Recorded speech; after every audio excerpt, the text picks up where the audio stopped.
nandito na tayo guys sa Jasper Place Transit Center. And we took bus all the way from downtown.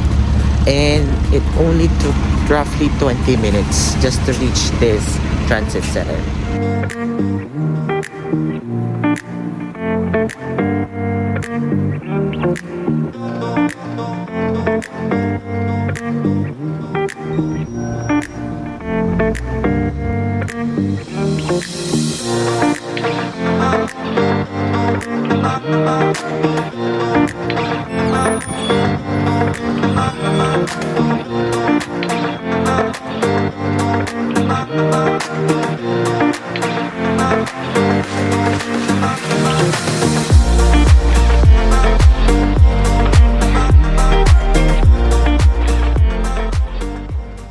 Hello guys, my name is Michael De Guzman. Welcome back to our YouTube channel, Trip ni Mike. I'm gonna be interviewing someone who will be inspiring us today, who put up a very successful massage clinic here in Edmonton City. And yan po ay ating kababayan na si Miss Marie. Yan po. Before we discuss further, we will be talking about personal life of our registered massage therapist. At the same time, owner po ng business na ito, which is Infinity Massage Incorporated. So, welcome po, Miss Marinor. Hello, Mike. Welcome to Infinity. Thank you po. And we will be having our massage later on after this interview. Miss Marie, can you share us where and when you completed your massage therapy program? I completed my massage therapy diploma June 2020. And It then, was like 4 years. yes. Oh, it's Still recently. fresh. Oh, Yes, still fresh. still Oh my fresh. God. I'm I not thought that. it's like a decade. No, Or- it's oh, not. Okay. Yeah, I started the Infinity July Mm. to make it incorporated. I took it at the Alberta College of Massage Therapy. I went to downtown, yeah, because that's close to my place. place, Yeah. And then para mas accessible. Kasi before I didn't drive yet. Nagko-commute talaga ako. Minsan, my classmate gave me a ride. Did you find the program challenging, and how did you overcome any obstacles? Were you working at the same time or full-time student? Yeah, I still working that time. So actually, before I really plan to go to school, I have 4 jobs. All of Oh my them God, are 4 jobs. part-time. How did you manage to have 4 jobs at the same time studying? Yeah, so that 4 jobs, like, isa lang doon yung nag-i-intercept into one day. Sunday lang, and then the other are Thursday, yun yung dalawa yung job ko. Yung first job ko is at a superstore where I am a SAP clerk. Well, I do inventory, I do the labeling, and then nagpapalit jack din ako kahit Oh my bahay ako. God, nagpapaleta ka. Yes. Ang bigat ng work yon, as you I can know. see. If you are working in a retail industry, all around ang work natin dito sa Canada. So, hindi siya madali. Pero, syempre, pag nandito ka lahat, pwede mong gawin, 'di ba? Hindi ka dapat maging picky talaga. Lalo na kung hindi mo alam kung ano yung magiging trabaho mo. And then, at the same time, nag-work din ako sa World Water Park as custodian for 4 years. Sa West Then, Edmonton Mall. yes. Parang natural housekeeping lang din Yeah, sa bahay madali yung naman ang ginagawa mo. trabaho. Nag-work din ako sa daycare. Part-time din ako doon kasi akala ko Ang full-time bigat sa job mga ko yun. trabaho mo noon. I Kinaya mo know. talaga.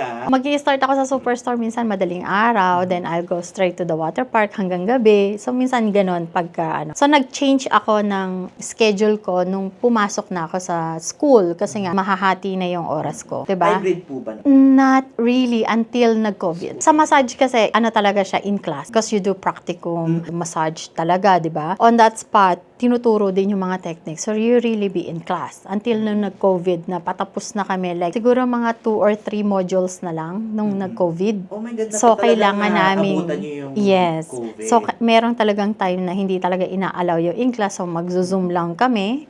And immediately after graduation, did you establish your own clinic or just gain experience by working in an existing clinic? Sa school kasi namin, pag natapos ka ng first year, as far as you had a certificate, you are allowed to work on a spa or on a clinic, diba? And then apply for liability and malpractice as a regular therapist. So you need to pay in full like the other registered therapist if you want to practice clinic. And that time, mas nakikilala ko yung sarili ko if talagang para sa akin ba tong career na to because I can practice and learn at the same time. If you work in a clinic, what was the duration of your employment there? 1 Before year, you 2 put years? up your own business? Yeah, I think kahit registered na ako, I'm still working doon sa clinic na yon. Until there's some instances that I decided not to work there Not to anymore. work anymore. Right. Do you believe it was essential to gain experience in an established clinic before opening your own? Oh yeah. And what are the benefits, do you think? Mhm. To gain more experience and to face the reality that this is the world you're facing. Para alam mo na when you work on real clinic, ano yung mga dapat mo talagang gawin, ano yung mga pwede mong ma-experience na hindi mo inaakala na pwede palang mangyari sa clinic. The tuition fee is hindi madali, di ba? Yeah. You can decide kung gusto mo talagang mag-pursue sa career o hindi. Just now we will move to this part of our interview. As a solo practitioner, what inspired you to open your own clinic and what lessons did you learn along the way? Yeah, ang gusto ko lang i-practice ko yung skills ko. Kasi nga, like I'm working for a job. So, sabi ko parang, ayokong patayin yung sarili ko sa kakatrabaho. For Then, 4 your jobs, income right? is still not enough. 'Di ba? So, meron akong friend na noon pa niya ako ini-encourage because she's the one who studied the massage therapy first. Like, 4 years yung gap namin. And then, parang sabi ko, ayoko na mag-aral ulit because it's not easy, lalo na kung dito. Parang very challenging mag-aral dito sa Canada because you're dealing with other nationalities, 'di ba? So, parang Immigrants. kakaibigat to sa akin. Pero, na-face ko yung Struggles na yun. yeah, kasi nga, nakapag-work ako sa clinic before as a receptionist. So, it gives me an Oh, idea. wow. So, how You have an idea yeah, paano sabi the ko, front. oo, paano mag-iisang therapist, sabi ko, ganito pala yung sweldo nila, and then if they really do a good job and they got a tip, so that's on top of what you're earning. So, sabi ko, malaki siya. Pero talaga, if you're thinking na, this is a 2 years course, so masyadong matagal. Paano yung mga expenses mo? But yun yung gusto ko dito sa Canada because they give us a chance to study because the Exactly. government will help us to pay our tuition fee and at the same time, they will give you a grant. Like, doon sa time na hindi ka makakapag-work, at least that grant will help you to pay your To expenses. sustain. Yes. And then after you graduated, they will give you 6 months period before they start yung payment scheme. Payments, Yeah, diba? So that Dun sa really a good opportunity Yeah. for us. Hindi natin to Makukuha makukuha sa iba. Yeah, I think that 30,000. time, like my tuition is $35,000. 35,000? Yes. Wow, that's a lot. I know. That's But really still, a it's an lot. investment anyway, right? How did you choose the location and design of this clinic? I started doon sa bahay namin, sa basement. Because sa we basement. had an extra room for my kids sana. Kaso they grown up already. So, I decided to make it a massage room. So, I started, syempre, be practical, walang rent. I started to encourage some of my friends, yung mga co-workers ko. But, Yeah. syempre, yung iba, nalalayuan sila sa akin. So, I start to look for just room for me. Diba? Ako yung lumapit sa kanila. One of my classmates helped me to find a room. He is the one who find a room for me. And then, tiningnan ko siya. Which is the other room. That's how I started. The other room? Yeah, isang room lang Isang talaga room siya. lang talaga siya. Yeah, isang room lang Oh talaga my. siya. And then, I Pwede can... pala yun. Yes, pwede. Like, meron akong ibang therapist na kasama dito. They are Canadian. They have their own room. So, sinablis ko yung isang room to start my own business. Like, just for myself. Just to practice how it goes, right? I calculated my expenses like magkano yung monthly na babayaran ko. Yeah. Kasi kasama na yung internet and then the utilities. How many clients do I need to build? Like, to sustain yung aking expenses. I think kaya ko naman. Kaya. Kasi So, isa pa lang naman. yes, on my calculation, 1 client a day for Monday to Friday, yun yung kailangan ko. Merong araw na wala talaga akong client, kahit maghapon ako dito, wala akong client. Then the next day, I have 1, I have 2. Kahit wala ako the other day, if meron naman ako... Mababalance. Yes, oo. Kailangan mo magpakilala sa tao. Doon ako nag-start. Minamarket mo kasi din yung sarili. Oo, and then, paano ako nag-treat? Like, I always put myself sa client kasi before talaga, like, fan din talaga ako ng massage. I really love massage. Yeah. Me and my husband. Yeah, me too. Like, lagi When I was kami in the nagpapamassage, Philippines, right? yes, back home. Pag nagtitreat ako, lagi ko nilalagay yung sarili ko, what if I'm the client? What am I expecting for the Right. treatment? Kailangan mo magpakilala sa tao. And then, what marketing strategies naman have you been... Spreading by word of mouth. Okay. That's my the best marketing. Like, marketing strategy. dahil nga nilalagay ko yung sarili ko on my client situation. So I always put my heart on the treatment. They experience it, then they spread it. Like, oh, I Yeah. like your massage. I will refer my friends. I will Yes. refer my coworkers. Nagpo-put up din ako ng mga business card ko on Filipino store na nagtatanong ako, pwede ba ako makilagay ng business card dito? And then, yes, yes. Isa pa, pag may nakikita ko mga Pilipino sa daan or sa grocery, I give my card. Oh, I will that's a give you nice percent. attitude. Yeah, ganun. Kahit minsan, nagda-drive-thru ako sa Tim Hortons and Wow. I see some stuff na Talagang Filipino. inaano mo, Oo!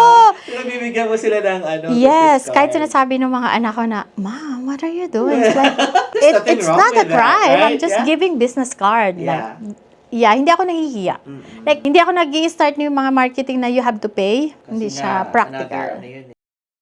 How do you manage your scheduling and bookings then? When you were...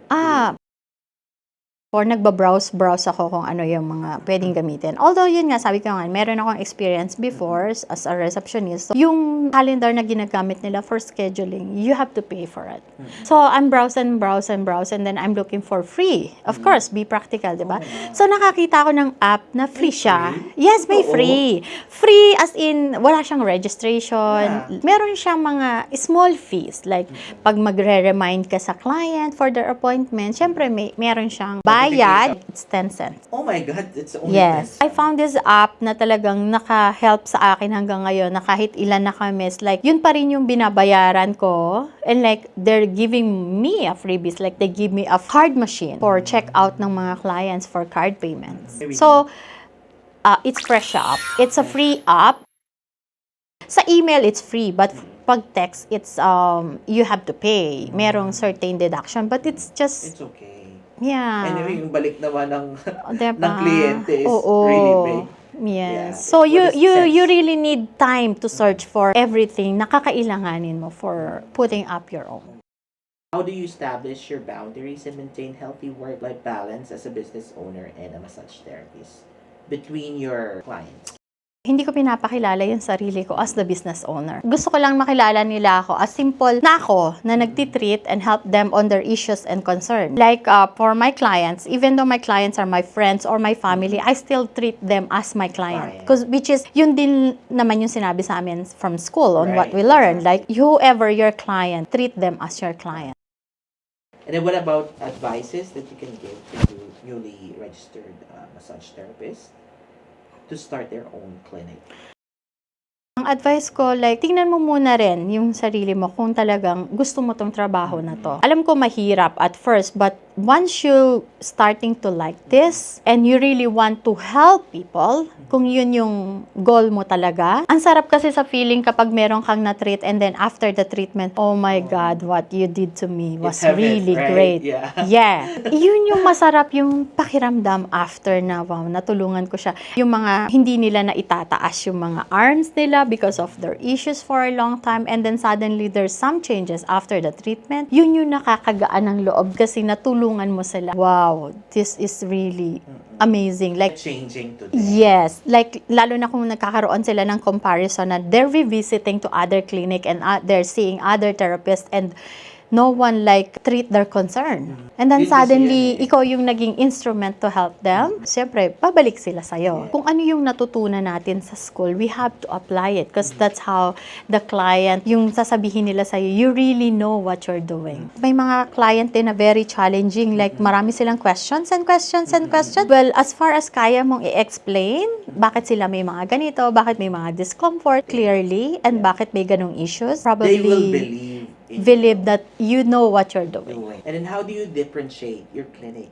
and services from other in the area? Especially I saw a clinic beside your clinic. Yeah. That is a competition, right? And what unique offerings do you provide? Kahit marami kaming katabi dito Diba? in the Nagulat area. Ako, sabi ko, ay, magkatabi din siya. Yeah, hindi ako nakikipag-compete sa kanila. I don't want to learn how their strategies, like, kung ano lang talaga yung ginagawa namin, like, we're just normal. Parang natural lang sa amin yung pagtitreat. If you really want the treatment, kailangan talaga magtulungan tayong dalawa. Don't just rely on the treatment kasi hindi naman kami nagmamagic lang. You need to help yourself too. Like, kung ano yung self-care na ibibigay namin sa'yo, you have to follow. What are some common mistakes to avoid when starting a new clinic? And how did you overcome these challenges? Meron mga mistake. Yeah, hindi naman yun maiiwasan because that's how you learn. Pero ako lang, hindi ako nag-loan sa bank just to start. Meron kasing serve before. Since I'm still working, so that time may serve na binigay yung government for those sa mga na-layoff. Diba? Na-layoff kasi ako sa isa kong work. I use my serve to start my own business. And then, That's very smart. yeah, Right? so takot kasi akong mag-loan. Although, syempre, may mga credit cards ako before. 2,000 yun. Diba? Right? Yes. Ang laking bagay nun. 2,000 per month. And Yeah, how many so that's months? total For of like 6 months. 14,000. Nag-start ako That sa... is a very smart move.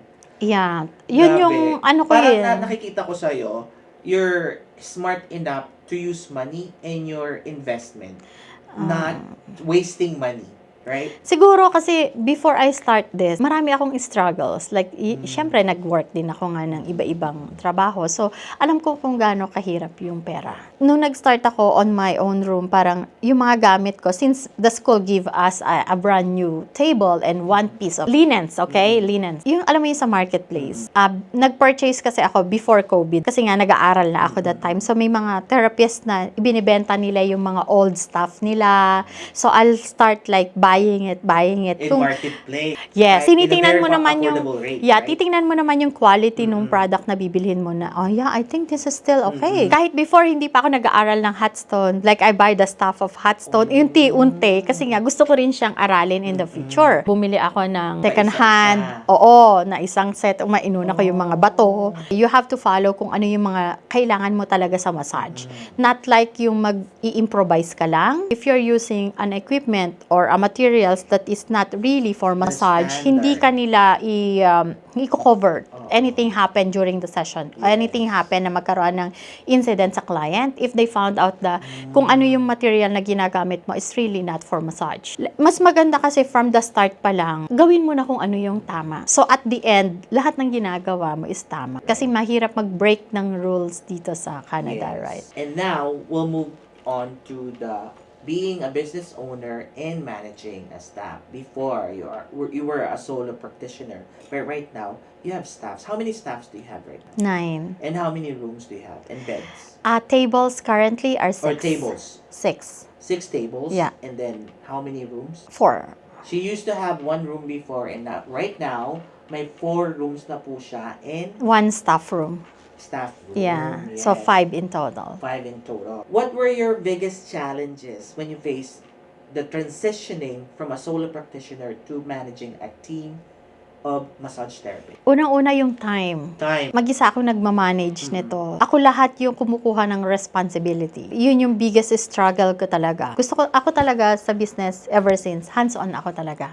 Like, I didn't even hire for interior designer or what. No. Like, ako talaga Ikaw ang talaga nagde-design. lahat na, Ako lahat ang nag-aasikaso. Even the billing, ako yung nagbibill. Ako yung Para ikaw nag-schedule. na yung sa front. Yeah. Ikaw na yung owner. Ikaw na yung sa front. Ikaw pa yung sa mga lahat ng Oo. mga gamit dito sa Oo. clinic Kasi, mo. to put up a business, kailangan maging practical ka. Bakit ako agad mag-hire ng someone? Remember, dito kasi pag nag-hire ka ng employee, you need to pay them per hour. So what if meron kang araw na wala kang client and then you have someone na pinapasweldo mo per hour? So kaya minsan ako yung nagiging reception. Ako din yung nagmamassage. From this interview, what I'm learning is being practical. The Yes. practicality Oo. wise. Hindi ako kuripot, but kung ano yung pwede makatipid. Kasi Tama naman. kahit meron akong pera to start the business, syempre hindi lahat yon gagamitin mo for the business, 'di ba? Sa mga tables, I invest once a year ng electric table. I'll make sure na isang massage table lang ang i-invest ko in a year. Yeah, so I still have some manuals, pero marami na rin akong electric tables. Then yung mga binabay ko before sa marketplace, kasi nga, inire-resell ko naman din siya para maging pera, and then Grabe. I'll buy a new one. Wise.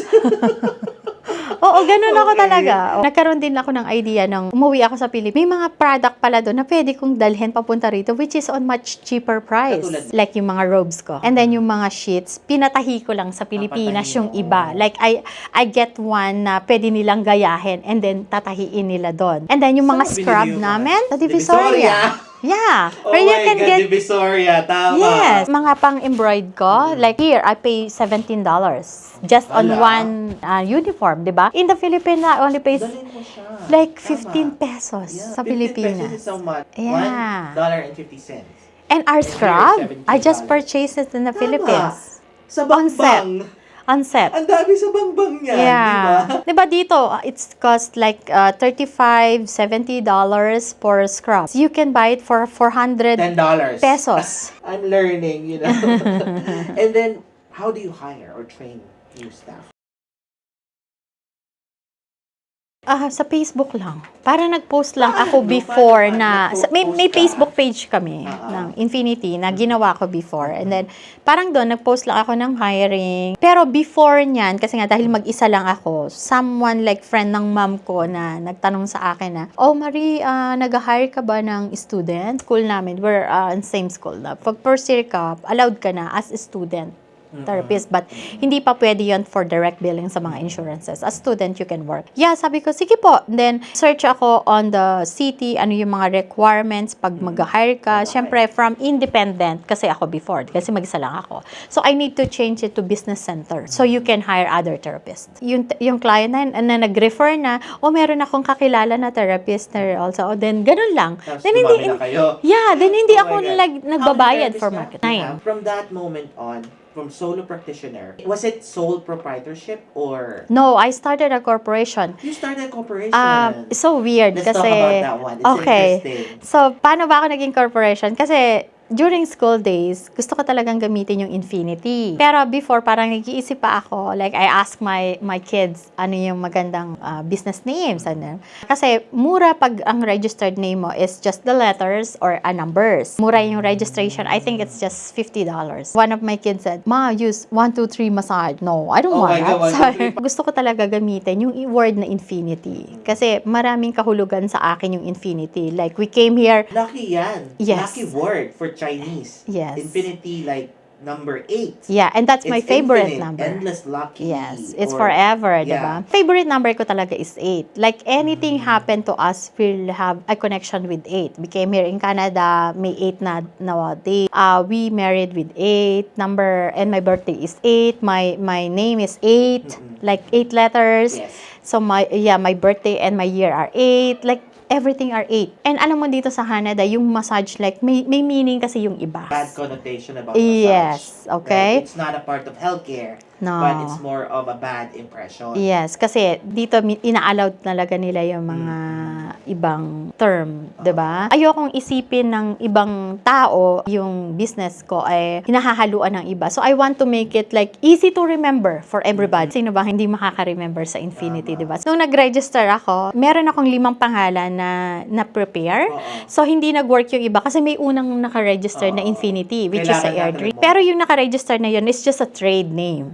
So sabi ko, paano po ba yung pwede kong gawin para magamit ko yung word na Infinity? You need to register as corporation. A different type of business. Which is, yung trade kasi mas mura yung registration kaysa sa corporation. So nagbayad ako ng almost $500 just to use the word Infinity, and I registered as corporation para ako yung mas ahead doon sa unang nag-register. Oo, tama. Kaya na-maintain ko na magamit ko talaga yung Infinity. And that time parang hindi ko pa alam kung ano yung corporation. So after nung registration ko, doon pa lang ako nag-search. Kasi nga, pag rinig kasi natin ang corporation, usually, you have business partners. Yes. Because sole proprietorship, from the term sole, which means you are only the owner, Mhm. but corporation, it must have, ngayon ko lang nalaman na ang corporation pala, kahit na ikaw lang, Pwede. Pwede. Yeah. Kasi ang aim ko nga before, gusto kong sweldohan yung sarili ko. So, sa corporation mo lang siya pwedeng gawin. Not on sole proprietor. Sa sole proprietor kasi,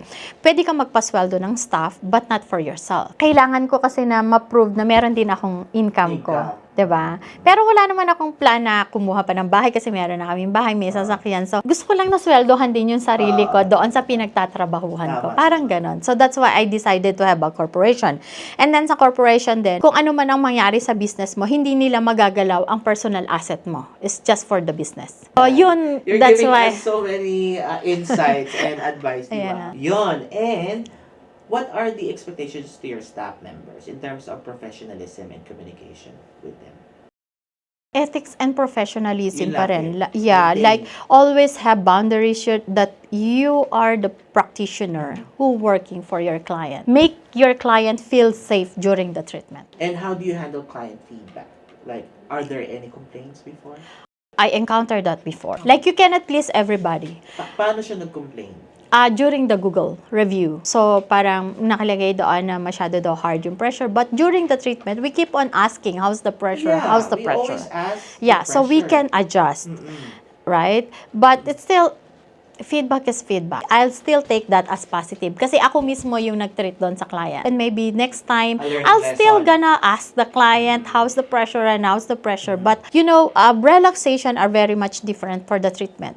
Treatment kasi talagang, we usually, may pain kang mararamdaman. It depends kung gaano ba katagal yung gap mo between your treatment. And what are your long-term goals? Are you gonna be extending or branching out your clinic, or do you have any plans?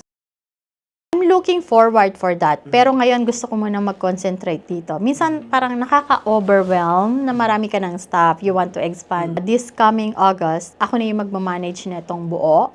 And then, hopefully, doon ko makikita kung okay na ba sa akin tong mga rooms na to. And then, don't rely na meron kang maraming staff. Your staff may go away, maybe they have plans to put up their own, but think about it na yung expenses mo ba, if you're working by yourself, is kakayanin mo pa rin. Kasi naranasan ko yan before na I have 2 staff and then they suddenly go away. I ended up myself. Dahil, paano kung malaki yung expenses ko? How can I survive? Isipin mo pa rin na if you are having many rooms, kakayanin mo pa rin ba yung expenses if you're still go back by yourself? Right. Yun muna for now. How do you balance yourself between your personal life and your business?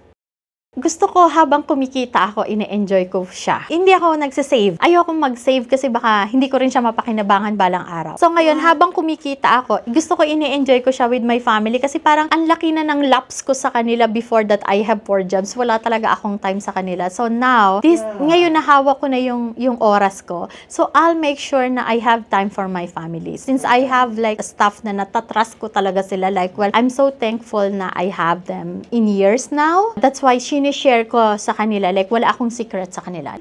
But managing a business is different. Like I have my own staff. Marami akong task na kailangan gawin. Kaya ngayon, I start to delegate some of my load doon sa isang staff. That's why I hired part-time receptionist. Yes. Did you feel any burnout? Ay, oo. Kapag nasa'yo talaga lahat ng responsibilities, mababurn out ka talaga. Lalo na I'm a corporation. So, masyadong malaki yung financing hinahandle ko. Kasi in a year, kailangan i-segregate ko lahat ng mga finances ko and then turn over it sa aking accountant. Cope up with burnout? Labas kasama yung family. Lagi kayo nagtutour? Minsan, oo. I'll make sure na may time na magkakasama kami ng family ko just to enjoy and mawalan man lang sa stress, ganon. My last question, what is gonna be your message to those aspirants like Mhm. me, newly grad on this kind of industry? Just be yourself. Gawin mo lang kung ano yung dapat mong gawin as practitioner.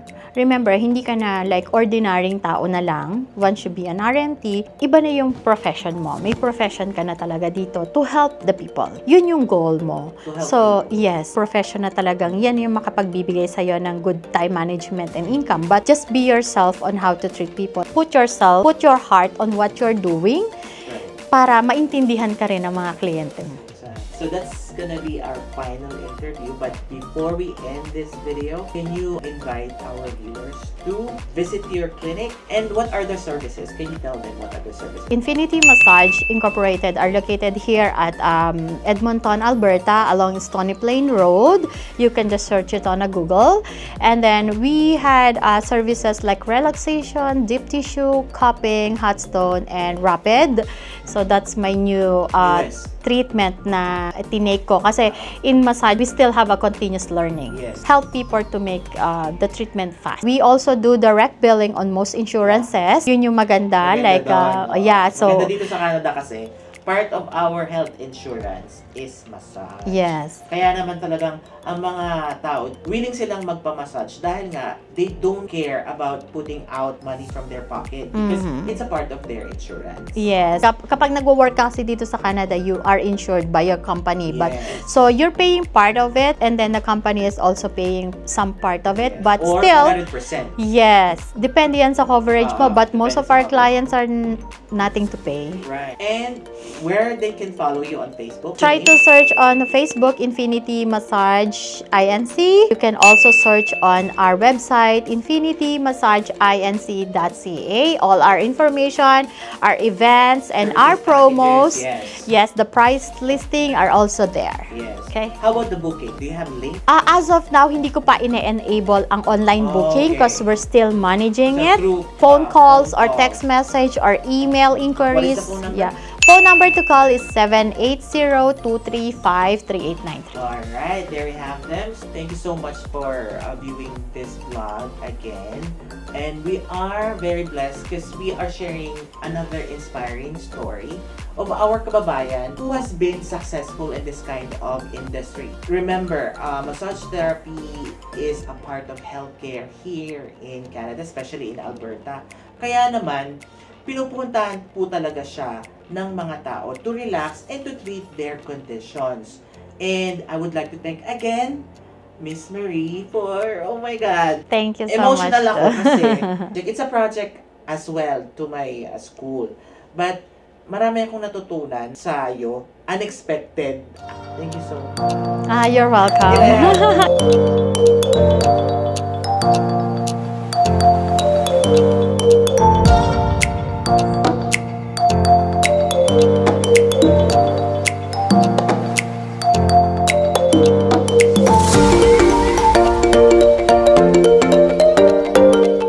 That's it for now. Please don't forget to subscribe on my YouTube channel, Trip ni Mike. Like this video by clicking the thumbs up down below and hit the notification bell for more updates. Follow nyo na rin po ako sa social media accounts like Twitter and Instagram at Trip ni Mike. Like my Facebook page, Trip ni Mike. Thank you for watching. See you again!